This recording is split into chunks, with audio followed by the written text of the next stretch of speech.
You know, when these guys set out on that marathon and you get those sprinters that love setting the pace. Who knows this Christianity is not just a short sprint, it's a long distance endurance race. How did you finish the comrades, Jeff? Hey? With difficulty. But it's one step at a time, right? How many opportunities, how many moments in that race did you feel like calling it quits? Where's the bus to come and take me home? I want my bed. We don't get the opportunity of saying, I call it quits on life. I'm done. We get to take it step at a time and run this race with endurance. Faithfulness builds endurance for tomorrow. We run at a sustainable pace, right? You've got your watch on your hand and you're checking your pace, and your goal is to run with endurance. This means you've got to pace yourself. So if we treat Christianity like a short-term sprint, we're going to fall short. You can put godliness as the first step. If you want to belong to this church, do and say things in a godly way. Who wants to belong to a church like that? Do you want to know how you know if you have this quality?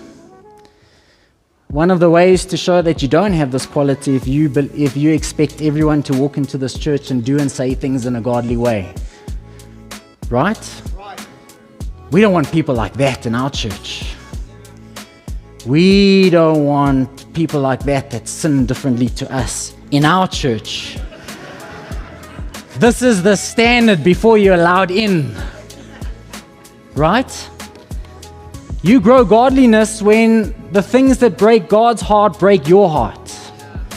When Jesus spent time with prostitutes and tax collectors, there is something about the more we become entrenched in Christianity, the more selfish and inward we become. And church becomes about me and my comforts. But he says, add to your belief the moral will of God, knowledge, self-control, patient endurance, and then the challenge is to do and say things in a godly way. Physical training is good, but training yourself in godliness doesn't just have rewards of this in the next life, but in this life. It is becoming more like Jesus. Hello everybody, welcome back to another episode of The Takeaway. As you know, we've been in a series on faithfulness and fruitfulness, living in fruitfulness one step at a time. And we've had a couple of weeks of having discussions around each of these virtues that we have been discussing and having conversation around and preaching on. And so, we're into part 4 of this faithfulness series. And Paul, you got to preach on keep going, keep growing, the next 2 virtues in our series. And we just want to unpack this and have a bit of a conversation this week. And so we hope that you're encouraged this week. And let's dive right in. Thanks, Phil. I think we all have had moments in life where we feel like giving up. Yeah. And today was all around that. We looked at adding patient endurance or perseverance. And the scripture talks about when you face trials and difficulties. James talks about count it all joy, because you then have an opportunity to grow what he calls endurance. Yeah. And when you grow endurance, it grows character. And there are things in our Christian walk that we want to be Christians that are people of character, not just wishy-washy, we hear one minute, gone the next. It's not just a set of beliefs. So he said, add to your faith moral excellence, to moral excellence knowledge, to knowledge self-control, to self-control now perseverance. So we can all set out to do something. We can all try and exhibit the self-control that we spoke about last time, but now to keep exhibiting self-control. So I can say I want to get up early and I want to have a quiet time, but I tell you after a week I haven't built a habit and I'm not doing it anymore because I'm not persevering in this, adding this virtue. So I think when we talk about perseverance, it's to remain under And we all know seasons where it can feel like we're carrying this heavy burden on our backs, and all we want to do is kind of prop it off so we can be free from this difficulty or this challenge. But the trick is not just remaining under, but remaining under it in a godly way. Yeah. Now, we all have faced challenges where, man, we are moaning and complaining and trying to find anyone that we can say, where is God? Where is His presence? Where is His provision? Why is this person doing it? But wow, the test comes is when you are in the fire, that you can still do it in a godly way. And in those moments of developing patient endurance, there is character that's being formed in us. Now, I always love to know, God, how do you really work character? And it's not on the mountaintops, it's not in the smooth sailing. It is in the difficulties of life. And for us to trust that God would work character in us, in a sense, we've got to say, God, you need to take me through seasons where you test me, where I go through the valley of the shadow of death, where you get to build patient endurance, because without patient endurance, I'm not much. It's just the set of beliefs that I have. So, I think Peter is trying to encourage us to shift how we see the storms, how we see the challenges that we face, as an opportunity not just to get out of it, but an opportunity for God to grow us through it. So I find it very difficult as a pastor when people come up for ministry and they say, this is what's happening, please pray that God would take it away. And man, I have a temptation sometimes to know how to pray for someone, because yes, to make your life comfortable and happy again, I can pray that God would remove the storm. But maybe God is working something in you through the season. And if I try to pray it away too quickly, God will never form the character, the endurance, the perseverance that He's trying to build inside of you. So we need to, again, reshift how we see the storms. It will make you question your why. Why should I stay faithful? Why should I stay committed to this marriage? Why should I walk in purity? Why should I keep serving on this team? Why should I keep ... Because you will question the why. And any person that's done endurance, anything that is challenging, the temptation to give up is just too easy. And we want to be people of character that know how to endure. No, that's amazing, because I think it reminded me of a very practical time when we did our gap year with Victory, and we had to do orientation. And now this is a week where all of what you kind of saying kind of takes place. So we're stripped of our cell phones, time.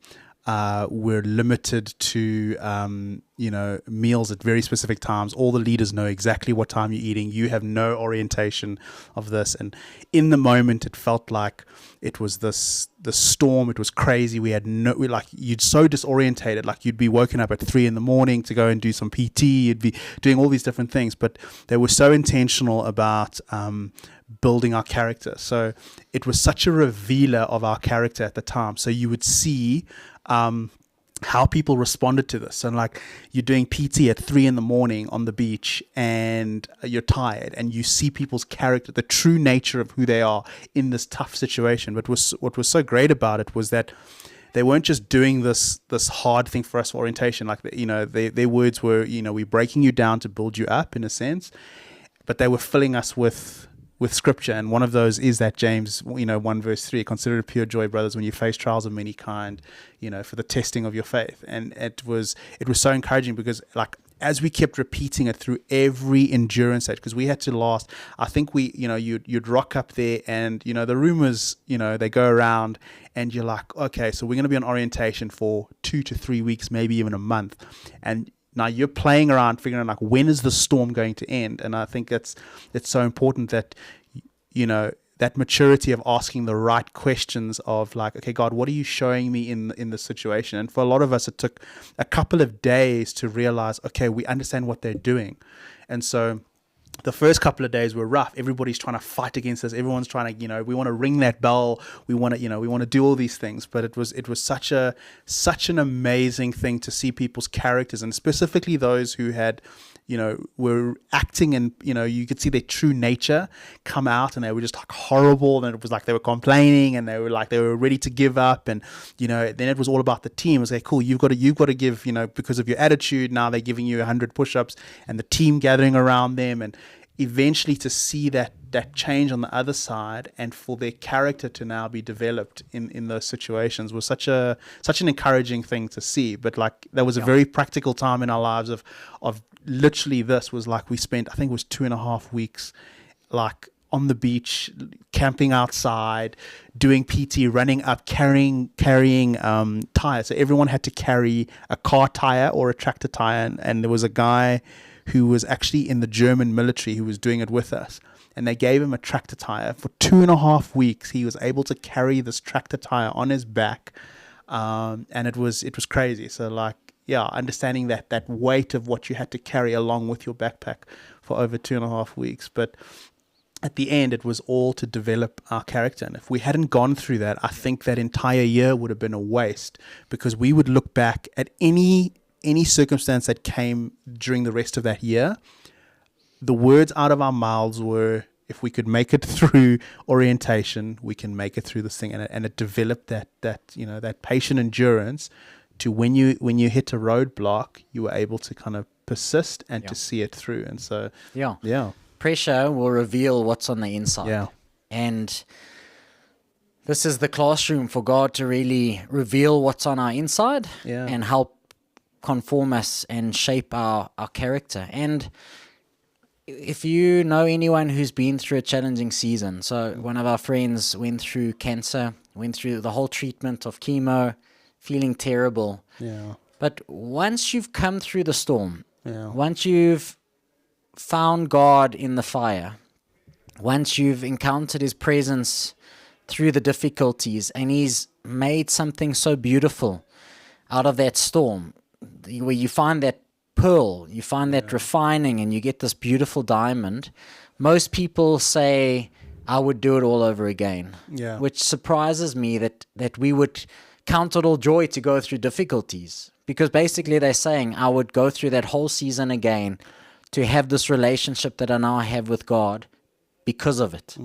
And we don't always say God caused it, but he allows these things to shape us and conform us into who he wants us to be. And that basically takes us to that next virtue of add to your patient endurance godliness. Yeah. Doing and saying things in a godly way. And this is representing Jesus well in our speech, in our behavior. And man, we can have a desire to be more holy, and in a month later that desire is gone. And we can have a desire to walk in purity, and 3 days later that is gone. And I can say I'm going to work on my marriage. 2 weeks later I'm like, it's not worth it. And can we add perseverance or patient endurance? How do we do that? What are practical things we can do to say, how do I put one foot in front of the next? Like Eugene Peterson said, it's basically this obedience in the same direction, this long obedience in the same direction. And can we do that on a daily basis? Sow today and reap the harvest tomorrow. Be faithful today so that we do not grow weary while doing good, because we will reap in the right season. So, I think what I want to encourage you today is whatever you are facing, whatever challenges you are facing, and there could be many, sickness, financial things, work challenges, relational challenges, is to bring them before God and say, God, would you work perseverance and endurance? Would you grow my character so that you will make something beautiful from what is within? And in it, God, would you produce God-likeness, that I would do and say things in a godly way, that I would represent you well. And just to leave us with some of those practical points that you had mentioned was, with these virtues was, number one, was facing our battles, and understanding that, it starts with the battle within.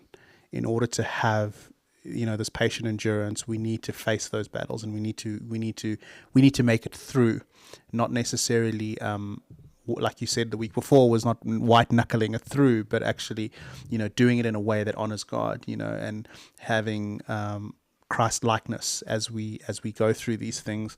And then the second one was reframing our trials. So reframing this, and that's in the, that we alluded to it in James 3, is like considering it pure joy. And the thing that kind of comes through to me is, I think asking the right question, saying, when we're going through tough times, God, what are you showing me? What are you developing in me in this time? Versus, this isn't fair. Why am I going through this? And reframing it, going, okay, here's an opportunity for me to learn something, and, as spiritual as that moment can be, it can be also very practical. We know what we're going through. We know that tough season. We know that season we're in, and we know what we need in that season. But I think when we're aware enough to ask the right question of, okay, God, what are you developing in me? What is it you want me to do? I think we end up, enduring that season very differently, versus sitting and moping and complaining and thinking, to suffer well. You go, okay, cool. Well, I'm going to, am I spending more time in the Word? Am I praying? Not just trying to pray this away, but really trusting God. Okay, cool. What do you, reveal this in me and work it out in me, and, hopefully I can get through this on the other side, developed the way you want me to develop. And then, again, a very practical one is taking small daily steps. This isn't something, a marathon runner doesn't just rock up at a marathon and start running. They've started off small, 1Ks, 2Ks, 3, 4, 5, half marathon, and they've worked their way up to this. It doesn't mean, yes, they've developed the fitness to get through the race. It doesn't mean the race isn't hard. And they have opportunity. There are times in that race where they want to give up and they want to throw in the towel. But they've got to just take it one step at a time, every step, and if they stop running or they, that's when it all, kicks in and they start to go backwards. They've just got to keep moving one step at a time. And that's how you finish that race, is one step at a time. And then I think one of the most important ones, and that kind of just is part of our values as a church and our vision as a church, is finding strength in community. Like, we're not meant to do this life on our own. If we're lone rangers and we're doing this on our own, we don't have the accountability and the community around us to encourage us, Can I say something about this community? I think we live in a world now where the information and good sermons and content is now freely available. You could be anywhere in the world watching this content. The hard part now is investing in relationship and community. That is the scarcity, to find people that we can journey life with.